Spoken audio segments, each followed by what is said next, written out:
Bom dia a todos. Estão dando início a mais uma reunião de casos da linha de radiologia pediátrica. Hoje é dia 10 de junho e vamos ter casos apresentados pelos residentes. Vai lá, André. Bom dia, meu nome é Abraão, eu sou R1 da rádio aqui da escola e hoje eu vou apresentar um caso na reunião. Pode passar a slide, professor? O caso é de um menino recém-nascido, sexo masculino, com 23 dias de vida, perdão. É um paciente que na maternidade apresentou um quadro de sepse precoce ao nascimento, a mãe era estrepto positiva, foi feita ampicilina e gentamicina por 9 dias e ele recebeu alta com 17 dias de vida. Mas já a partir do terceiro dia de vida, ele iniciou um quadro de icterícia progressiva, né, que não apresentou melhora significativa com fotosserapia e outras medidas clínicas, né. E victim, né. Então vamos lá, pessoal. 23 dias, teve sepse e teve alta aos 17 dias. Já desde o terceiro dia iniciou o quadro de icterícia progressiva. E aí, hipóteses: vascular, inflamatório, infeccioso, congênito, cardíaco, colagenoso, trauma, tumor, iatrogênico, idiopático, metabólico, miscelâneo. O que vocês acham?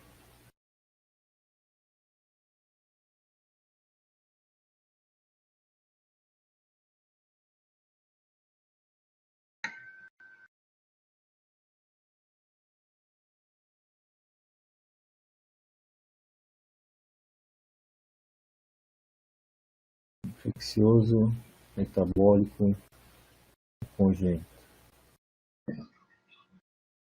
Metabólico, congênito. Então, como é que a gente começa a investigar esse caso aí? Que exame que a gente faz?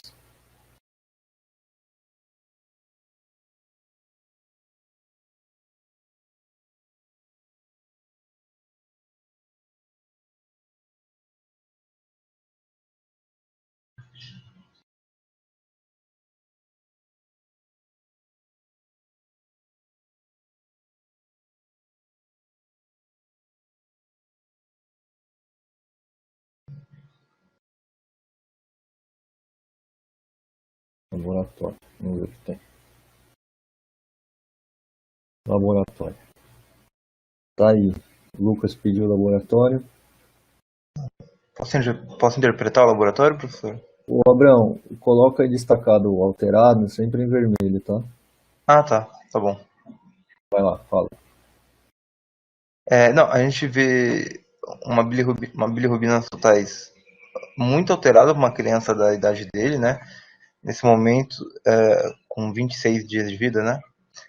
Principalmente por bilirrubina direta, né? O caracteriza uma síndrome colestática. Uma gama GT também muito alterada, né? Todas alterações canaliculares, né? Gama GT, FA. E nesse exame ele também apresentava algum alargamento do RNI, mas é isso.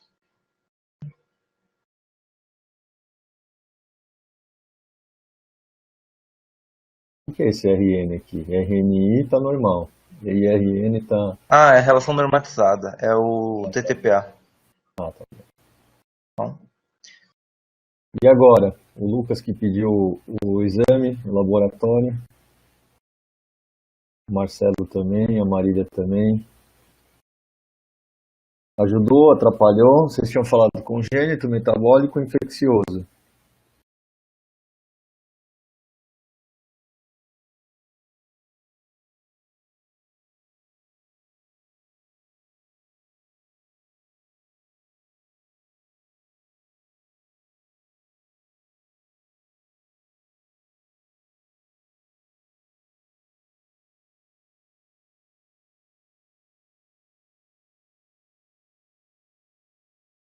Metabólico ou infeccioso, Lucas? Por que metabólico ou infeccioso? Você tem uma colestase.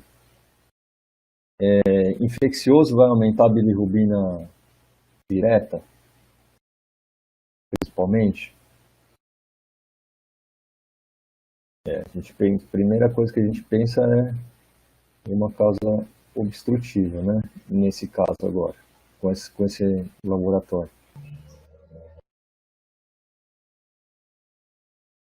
E aí? Então, para onde a gente vai agora? Que exame que a gente faz de imagem para ajudar?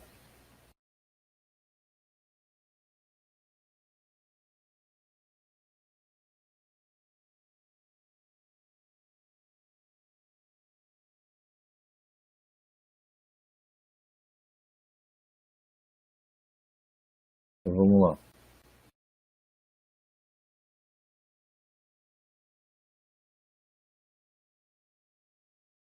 Tá aí o ultrassom. Esses são os demais órgãos, né? Rim direito, rim esquerdo, a visualização do pâncreas, né? Um pouco do nasogastro e o baço, que se apresentavam normais, né? Aí você pode deixar, Adão, deixa o pessoal interpretar. E o Tá bom. fígado, quantas imagens tem? Tem Fígado, tem interrogação fígado. vai até o slide 11, mas tem um slide anterior do diagnóstico, professor. Não precisa. Então é isso aí, pessoal. Olha, fígado, fígado. Uma outra imagem.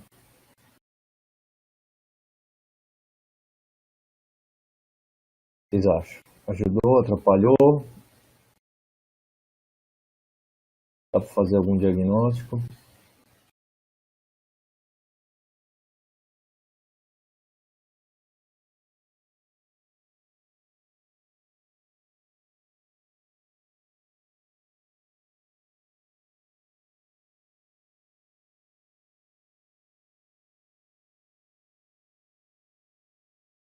O Google perguntou se tinha VB. VB está aqui.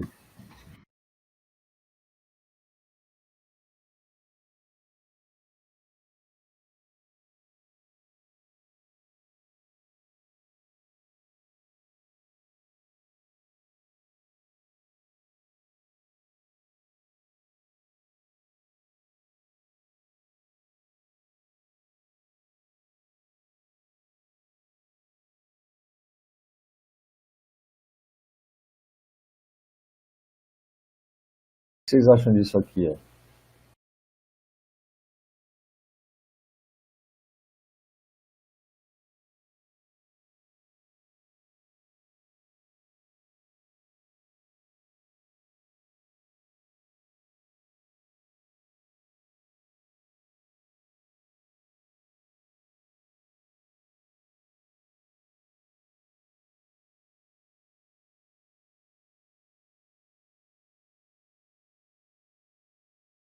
E aqui é VB.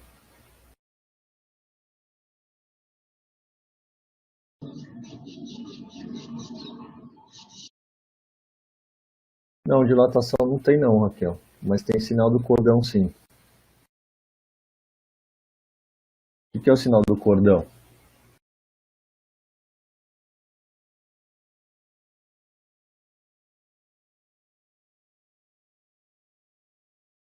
Isso. Então veja, ó. Vocês têm que imaginar que a atresia é uma malformação ali que fica perto da tríade, em volta da tríade portal. Então, é normal a gente ver uma ecogenicidade em volta do ramo portal. O melhor lugar para procurar, que é o lugar que a gente viu lá nos artigos que a Lisa mostrou na aula semana passada, a entrada da veia porta no fígado, na bifurcação dela com o ramo esquerdo, que deveria estar mais ou menos por aqui, você vai lá e mede. Aqui a imagem não ficou das 10 mais, mas provavelmente se ficasse boa, seria isso que a gente mediria. Acima de 3,5 milímetros, tá? Tem artigo que põe 4, tem artigo que põe 3,5, aí você vai acertar a sua curva ROC, dependendo da sua sensibilidade e especificidade. Mas nas outras imagens a gente pode ver, aqui é um lugar que é padronizado, né? Mas a malformação é distribuída pelo fígado inteiro. Então, a gente vai ver essa linha branca em volta do ramo portal. Aqui talvez por isso que tenham ficado com a impressão de dilatação. Na verdade, isso aqui é ramo portal. aonde a gente deveria estar vendo a bile, o ducto, a gente está vendo uma faixa branca em volta. E aqui a gente vê um ramo portal e um ramo arterial e uma faixa branca em volta. Então na tríade está tudo aqui. E veja como a artéria está quase, a gente é uma imagem mais periférica e a artéria está quase do tamanho do ramo portal, né? Então tem aquela proeminência arterial. E essa aqui é a vesícula biliar, irregular. Um dos achados mais importantes seria a perda da mucosa, então a gente não vê a linha branca, mas essa aqui está tão atrofiada, hipotrofiada, irregular, que nem dá para ver esse sinal. Mas ela é irregular e pequena. Menor do que qual tamanho no longitudinal? Alguém lembra? Escreve aí para mim.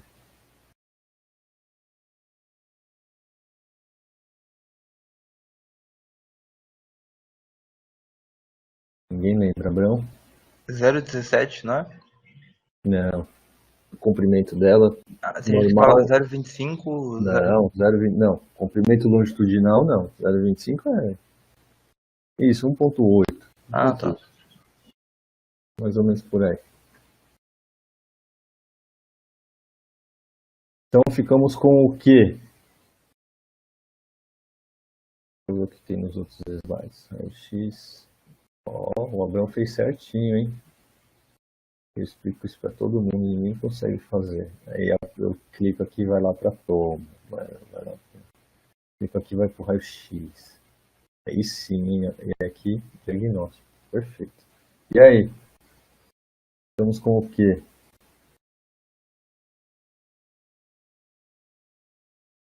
Diagnóstico, pessoal.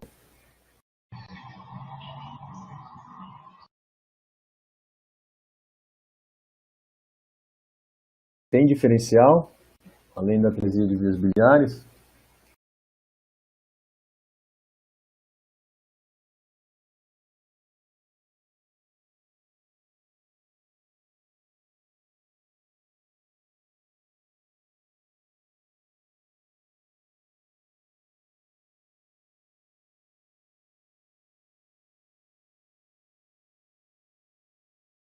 Quem não escrever nada não vai ganhar o meio ponto da presença, hein?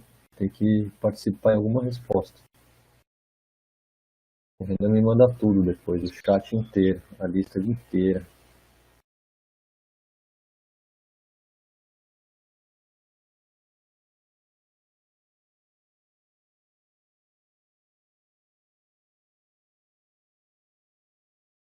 Não, tem uma bem clássica, que tem que pensar numa, tem que pensar na outra.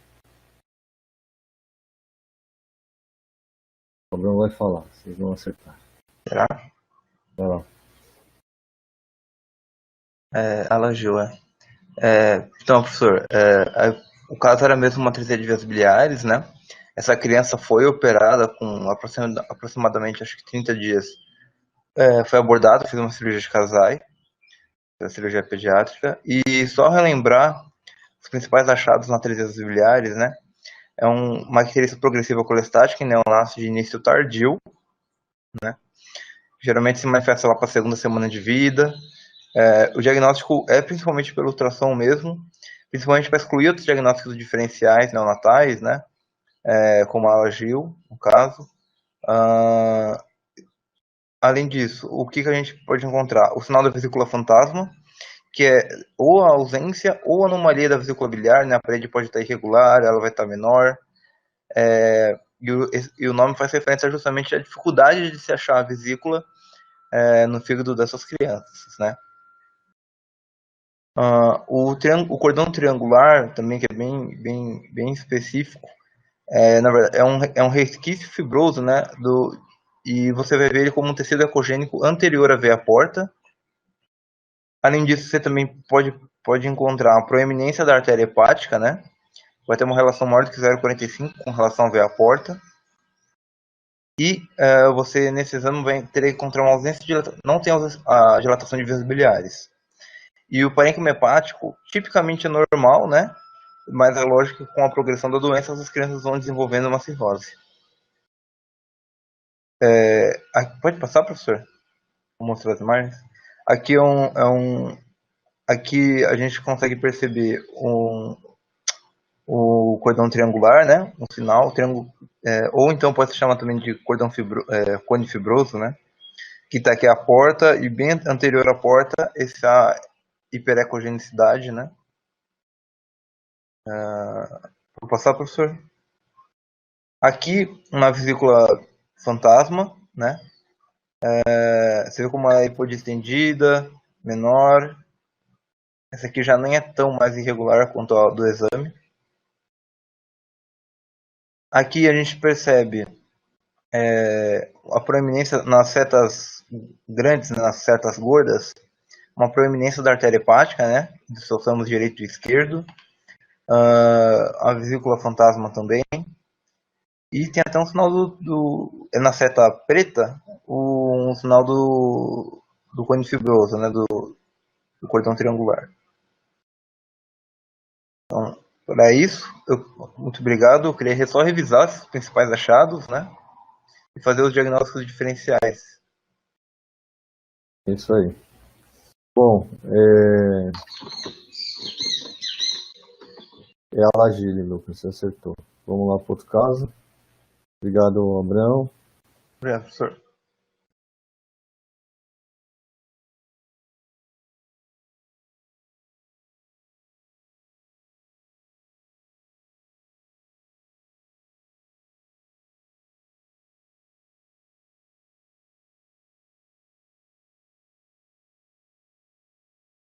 Lucas,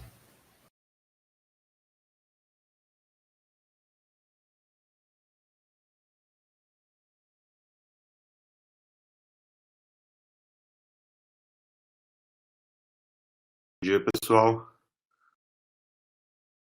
Meu nome é Lucas, sou R2 aqui da escola, dando continuidade à apresentação. Vou apresentar um caso de uma paciente feminina de 1 ano e 10 meses de idade. De história, ela só tinha um antecedente de internação com pancreatite há 20 dias, tratada clinicamente, que recebeu alta com retorno ambulatorial. Na consulta de retorno, ela se apresentava assintomática, porém ela tinha o exame físico uma icterícia, uma cruz em 4. e aí, pessoal, hipóteses? 1 ano e 10 meses agora, hein? Teve uma pancreatite há 20 dias. E agora está com uma icterícia de uma cruz em 4.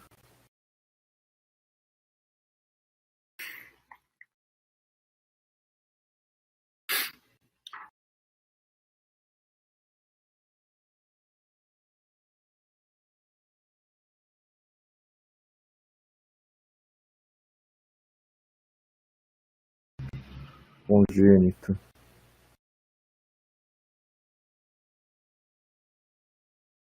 Cadê, pessoal? Vamos lá, participando. Escrevam aí. Senão a gente não consegue andar.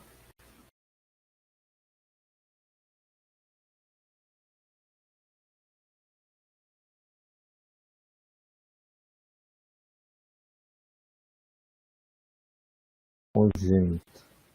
Congênito o quê? Porque é esquisito a gente ter uma pancreatite, né, nessa idade. Pancreatite muito novo, a gente tem que desconfiar de alguma coisa, né? E aí, que exame que a gente faria, então?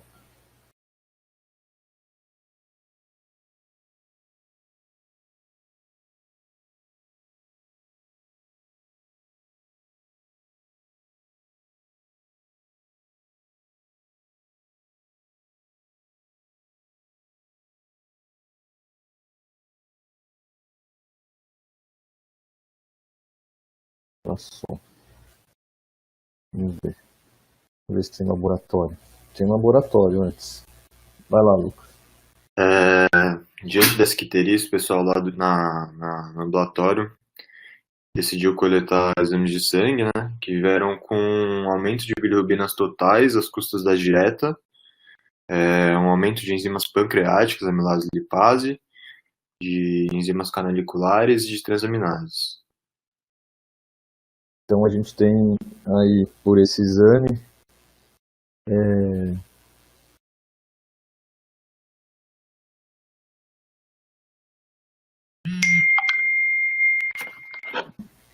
Como é que vocês interpretam aí, pessoal? Tudo alterado aí.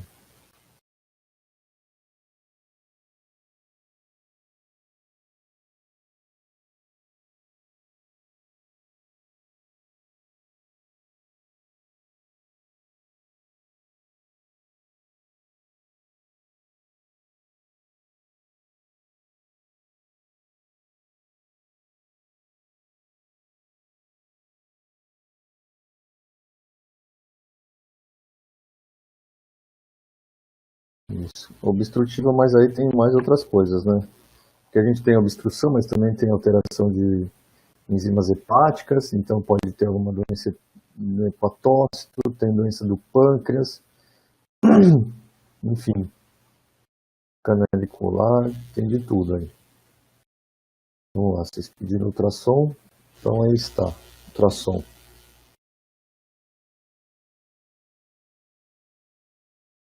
Quer falar, Kenzo? Vamos falar. Fui pedindo ultrassom como investigação inicial, né? E a única alteração vista no ultrassom foi uma dilatação, uma ectasia do ducto pancreático principal. O ducto colédoco não conseguiu ser caracterizado no exame. Esses casos são todos nossos, né? Então são casos, exames do dia a dia, né? Vejam, alguém aqui, coleguinha de vocês, que fez esse exame. Então, é importante vocês terem essa consciência aí de todas essas doenças que a gente fala, porque existem, né? Principalmente aqui na situação Paulo. E olha que exame bonito, que exame bem feito. Tem até setinha. Ducto pancreático principal. Que orgulho. E agora, pessoal, uma dilatação do ducto pancreático. O que vocês vão escrever no laudo? Só viu isso? Algum outro exame? Tem ressonância? Marília quer ressonância. Mas o que você vai falar no ultrassom? Primeiro tem que falar alguma coisa no ultrassom. Por que vai pedir ressonância? Pode ser um cálculo?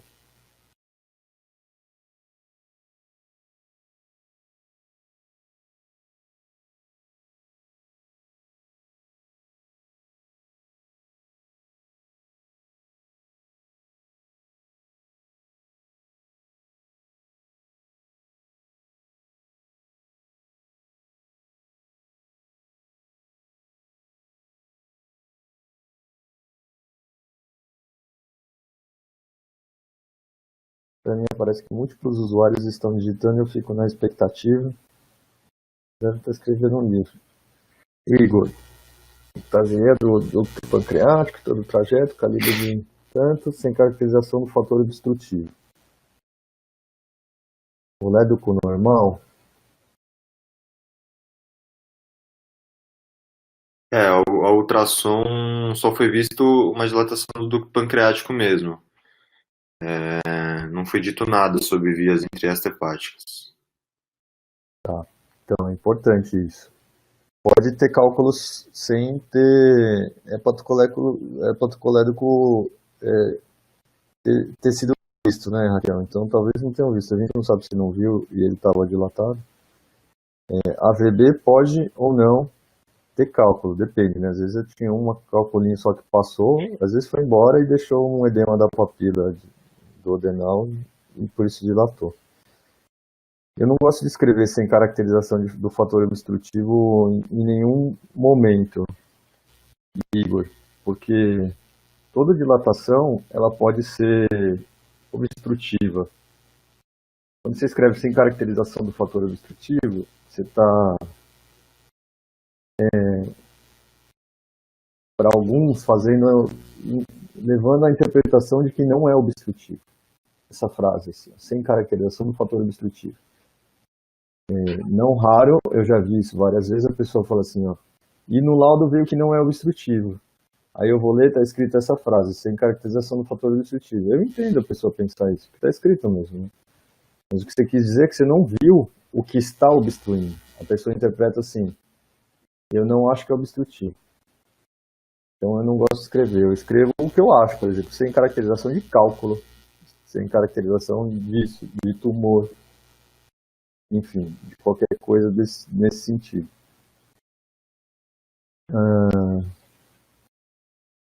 Pode ser um cisto distal Todani 3, tá vendo?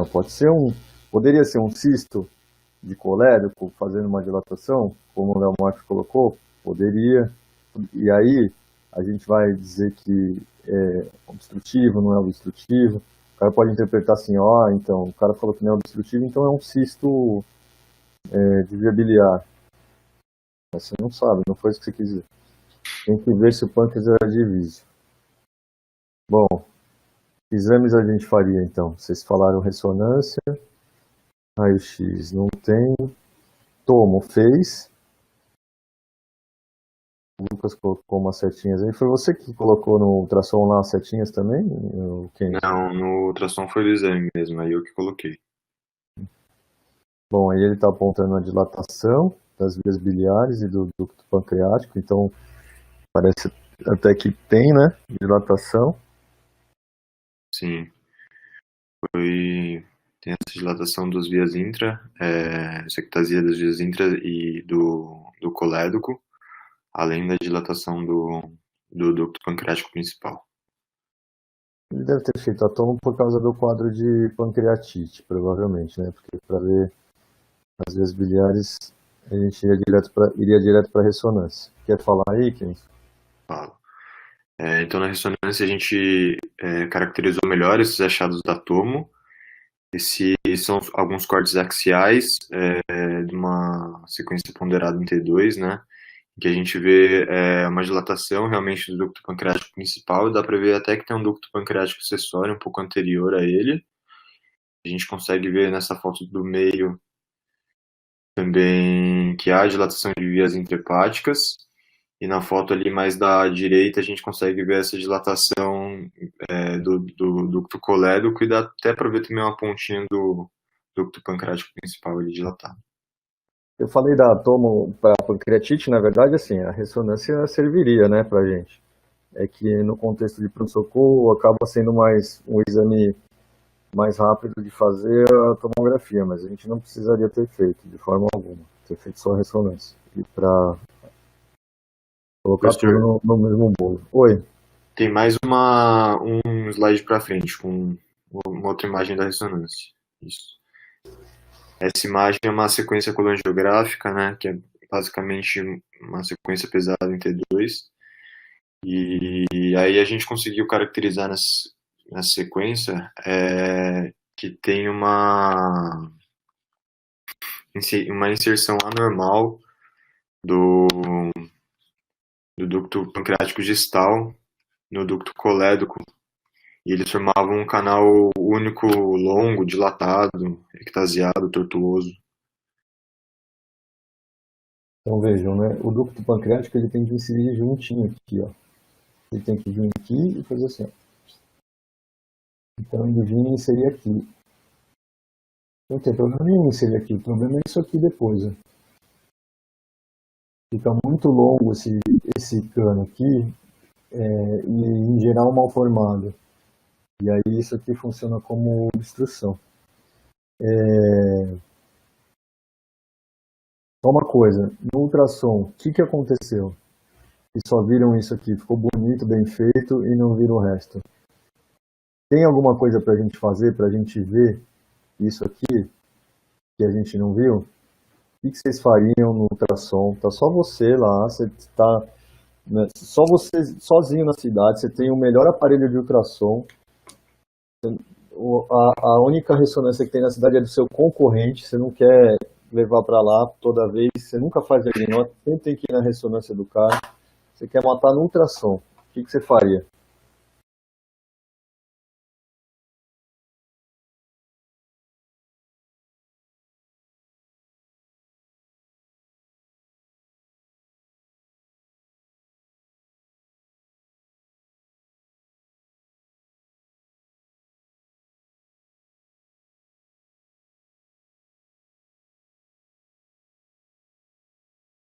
Boa, Marília.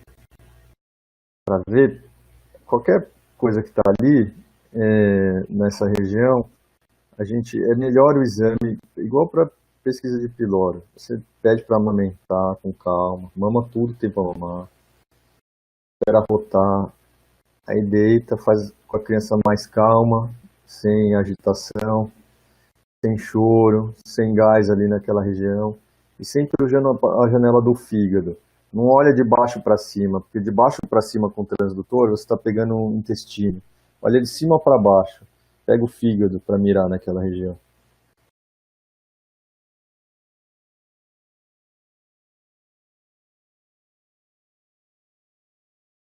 Ó, que beleza.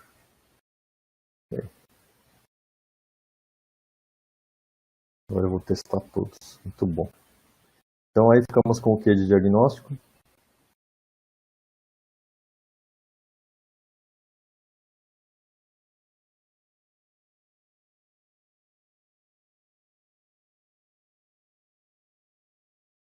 Hein, pessoal?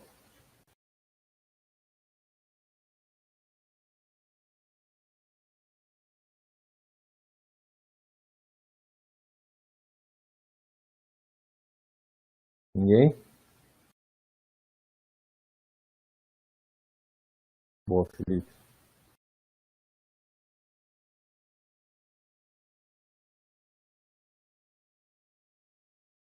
Boa. Vai lá, Kenzo. O diagnóstico é a junção biliopancreática anômala mesmo.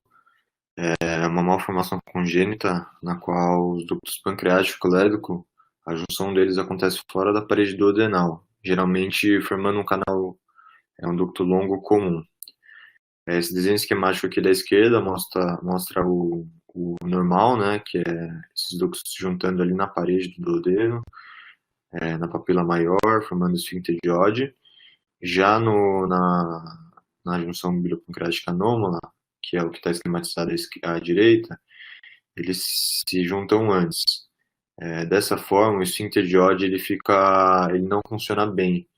Então, acontece um refluxo tanto de suco pancreático quanto de bile, e algumas complicações dessa condição são câncer de vias biliares, pancreatite ou colelitíase.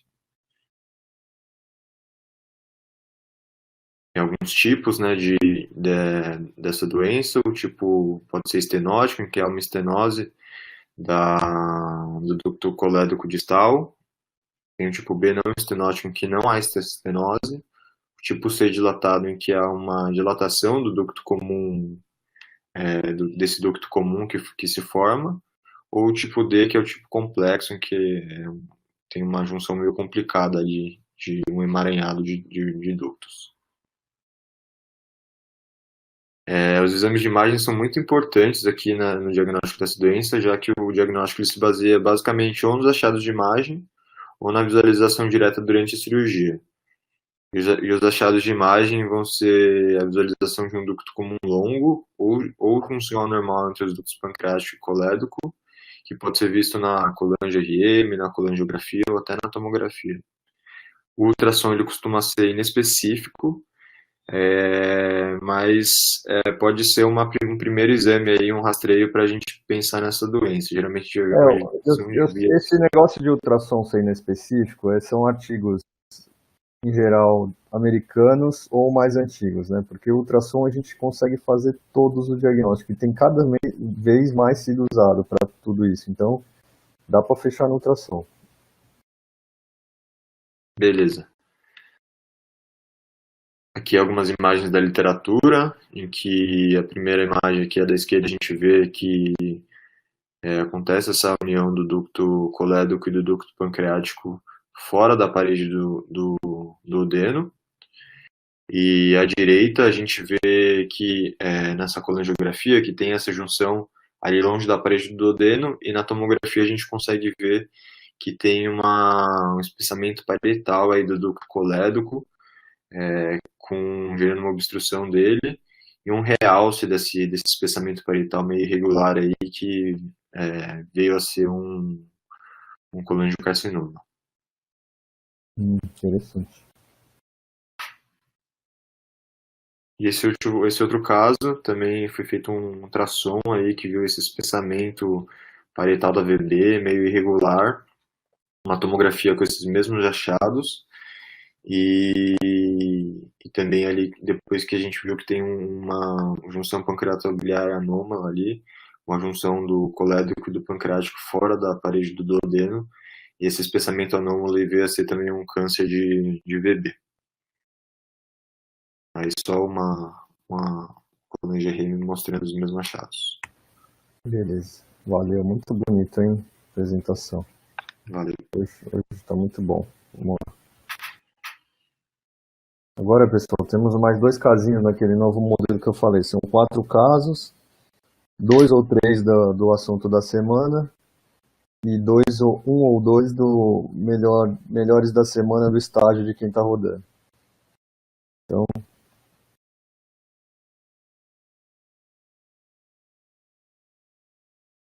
vai lá, Gabi.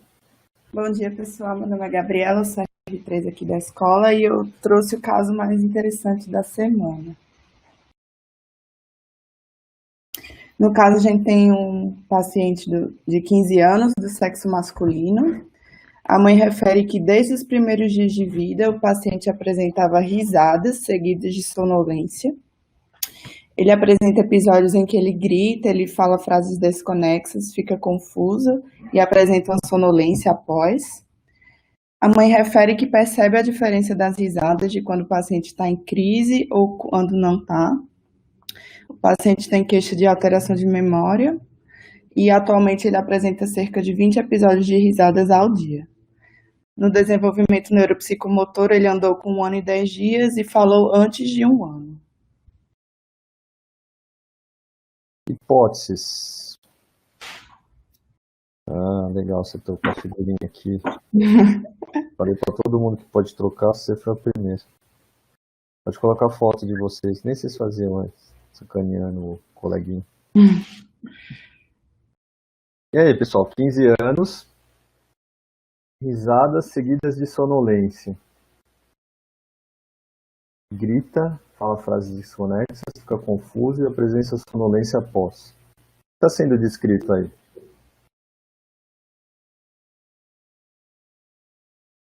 Alteração hipotalâmica.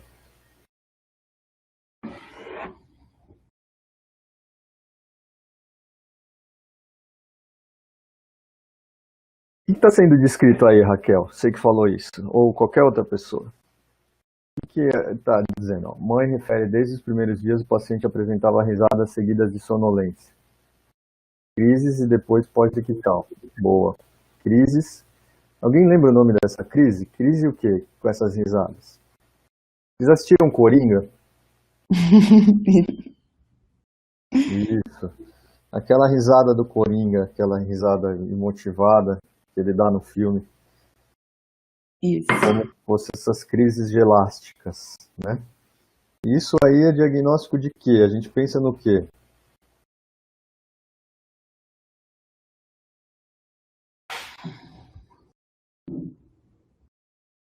Boa. Então vamos lá. A história completa a gente, radiologista, mata já. Sim. Tem que ser história só assim, tem um problema na cabeça. De exames laboratoriais, ele não tem nada que chame a atenção. No dia ele estava com a discreta leucocitose. Além disso, ionograma, coagulograma, creatinina e glicose sem alterações. O laboratório dele era inocente. E aí ele fez a ressonância. Vai lá, eu quero o diagnóstico aqui. O que vocês estão vendo? Já.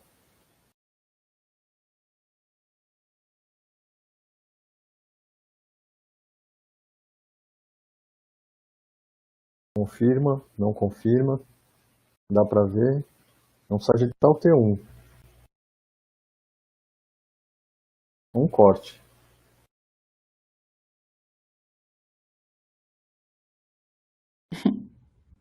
Como é que vocês fariam essa Como é que vocês fariam essa ressonância?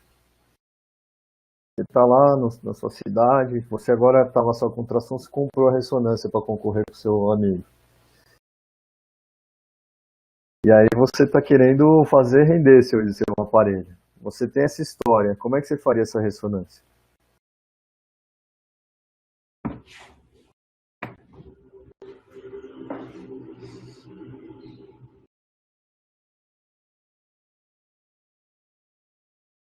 esse sagital T1, você faria? Sim ou não?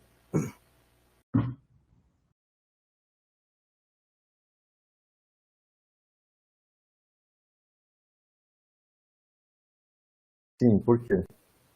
Eu também.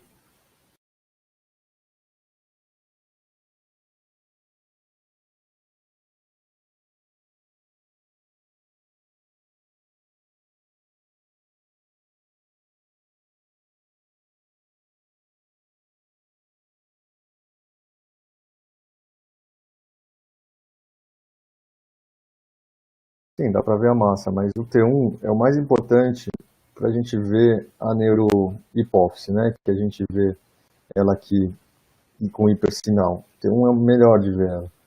Então, às vezes tem associação de neurohipófise ectópica, né? Então, o T1 sagital é importante para a gente ver isso. E que mais? Acabou aí? A gente já fez o diagnóstico com isso aí. Quer mais alguma sequência ou não? Vocês querem mais alguma sequência ou não? Não, assim, se você é o dono do aparelho. Ah,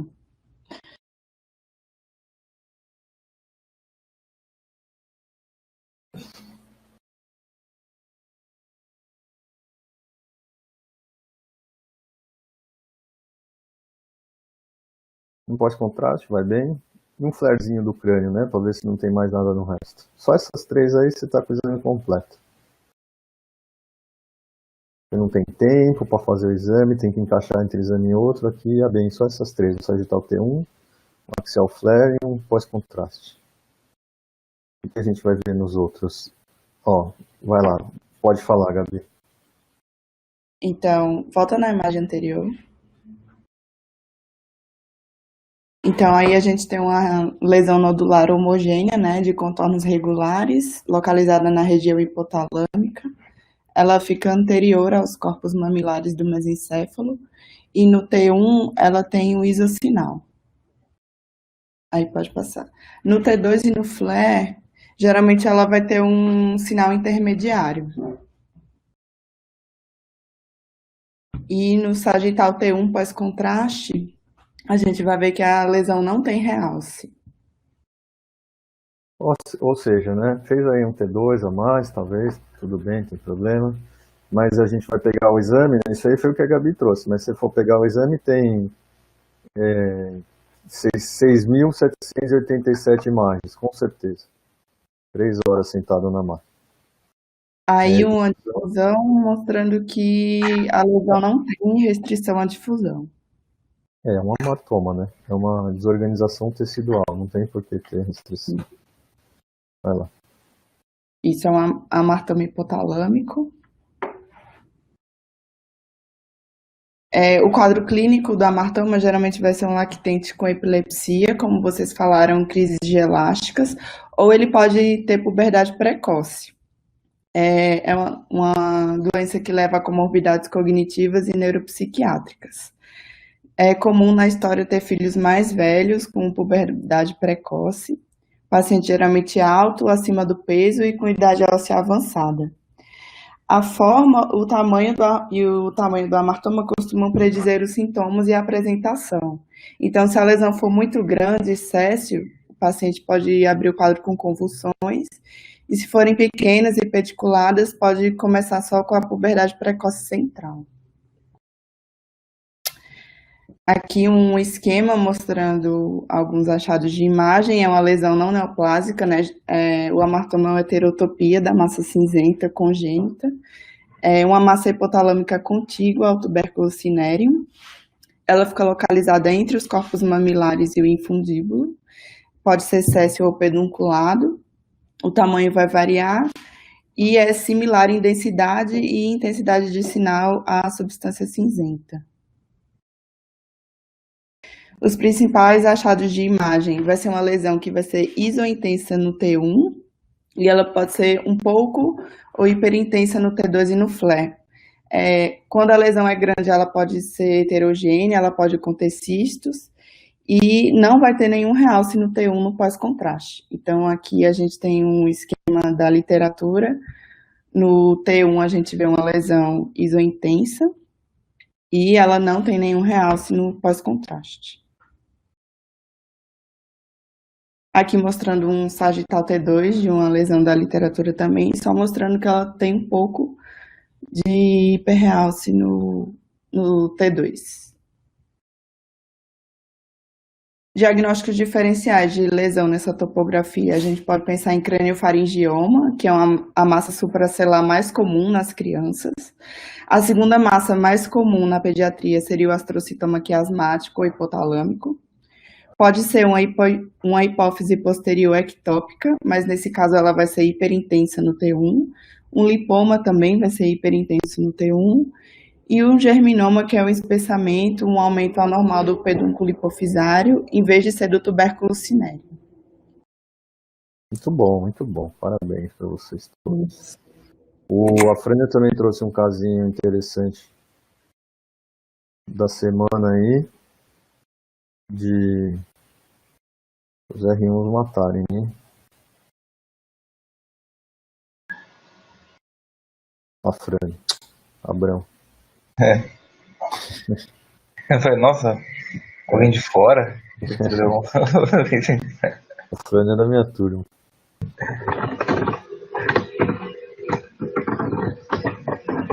Tudo bem, gente? Posso começar, professor? Pode. Esse caso aqui é mais simples, mas ele é mais objetivo e eu acho que ele é muito bom para os R1s, né? Uma criança desculpa, esqueci de colocar a idade, professor, 13 anos, um trauma de cotovelo esquerdo há 3 horas, com dor e edema local. Chegou lá no PES da ortopedia. Bom, trauma, né? Então, que exames vamos fazer? Tem muita dúvida aqui, né? Raio-X. Isso foi pedido bilateral? Não fala. Agora deixa o pessoal interpretar. Então, vamos voltar lá para a história. Trauma no cotovelo esquerdo com dor e edema local.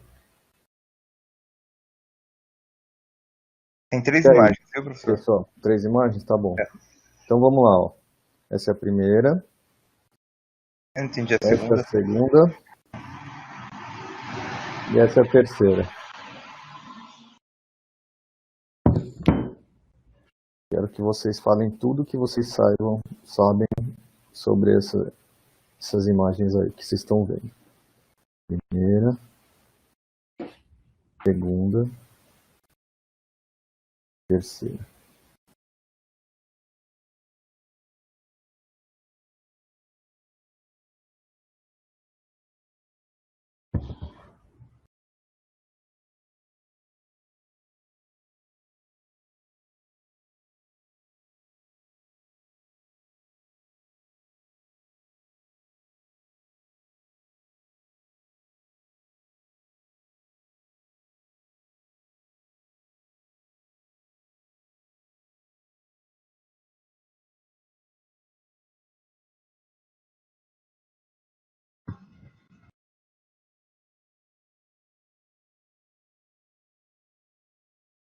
Derrame articular à esquerda, tem.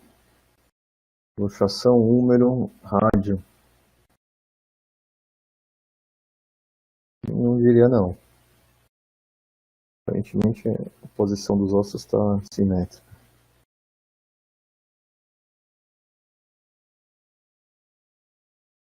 Mais, ninguém vê mais nada? Não é só R1 não, pode todo mundo responder.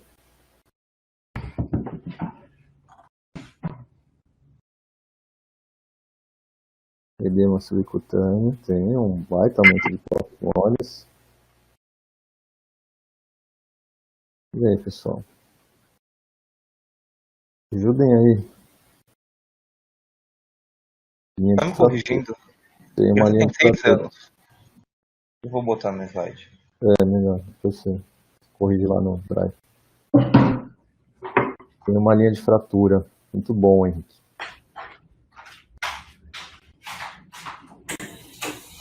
Alguém tá com o microfone aberto aí? A Gabi tá andando pela casa. Ó, temos uma linha de fratura aqui. Temos uma continuação aqui, uma hipodensidade, que não temos desse lado. Veja, ó, uma baita de uma hipodensidade aqui, que não temos desse lado. Aqui a gente vê a linha de fratura de novo, né? E o que significa isso aqui, ó, essa hipodensidade? Por que aparece aqui e não aparece aqui?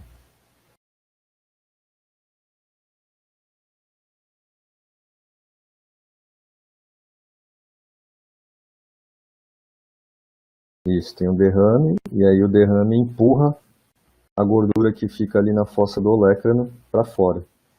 E aí a gordura, como é menos densa, parece mais escura aqui. Então o derrame ocupa a fossa do olecrano e empurra a gordura para fora. Bem, diagnóstico então, como chama essa fratura? Fratura clássica do cotovelo da criança.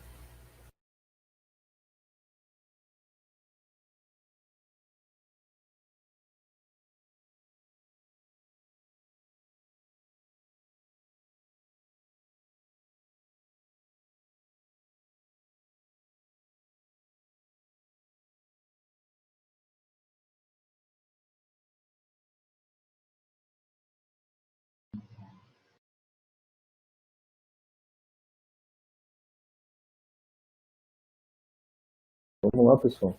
Escrevam aí.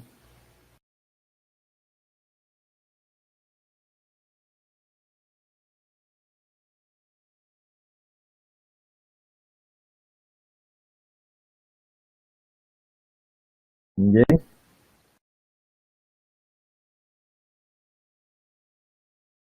Vai lá, Henrique, só você sabe.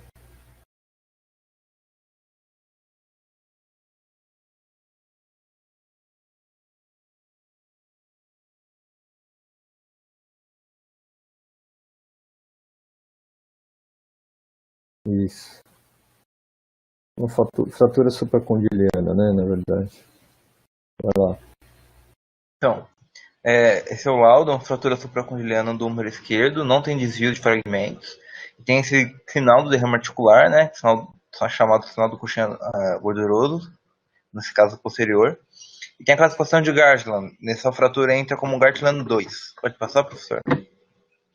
Só resumindo, rapidinho, uma fratura comum em crianças, geralmente 5, 7 anos. A nossa criança tinha 6 anos, então ela estava bem no pico de incidência. Geralmente, o mecanismo de trauma é uma queda do cotovelo com o cotovelo em hiperextensão, né? Pode ter complicações, como pode ter uma neuropraxia, a criança pode ficar com cúbitos varos, pode ter uma contratura de Volkmann, que é um edema que acontece, né, da musculatura, de uma neuropraxia.